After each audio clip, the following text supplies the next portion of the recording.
everyone, I'm Amy Simpson from the Central Florida Future, and I'm here with your weekly Man on the Street question. This week I walked around campus asking if people supported labels for genetically modified organisms in food products. So let's see what you guys had to say. Definitely. I don't think people are really aware of the danger of eating certain GMOs such as BT corn. Even just like the workers who work with BT corn get rashes all up their arms and stuff. And I don't think enough research has gone into it, and I don't think people are aware of how bad it really can be to eat GMOs. I'd say yes, because you have to you have to be able to identify them with a certain group, and without labels you can't really do that. Yes, I support labeling because it's not natural to genetically modify the products going into the food. People should definitely know what they're putting in their bodies, so yes, they should be labeled. I think that they should label GMOs so that people who want to follow an all-natural diet could see that it wasn't a natural vegetable or animal and decide not to eat it based on that. So everybody else can see as well, like, oh, I can get more nutrition from this because they modified it.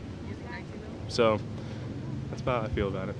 Right. Yes, it should be labeled because people should know what they're putting in their bodies when they eat it. I mean, yeah. I'm gonna say that yes, I do support labeling in food products that we consume, because I think that consumers have a right to know what they're buying. In addition, consumers have specifically a right to know if they're supporting small-time farmers or large-scale agricultural industry. And personally, not personally, but GMOs contribute to this large-scale agricultural industry, whereas in a way that is not sustainable.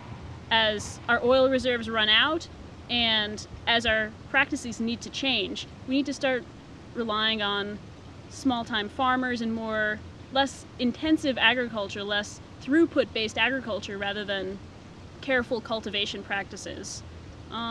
So these genetically modified organisms, while they aren't really harmful to us, they shouldn't be harmful to us. Like, that's a whole different department that we would have to deal with, like the APA or the Food and Drug Administration. But while they shouldn't be harmful to us just ingesting them, it does promote a different agricultural style that we need to be very careful with handling, because it's not going to last us in our society.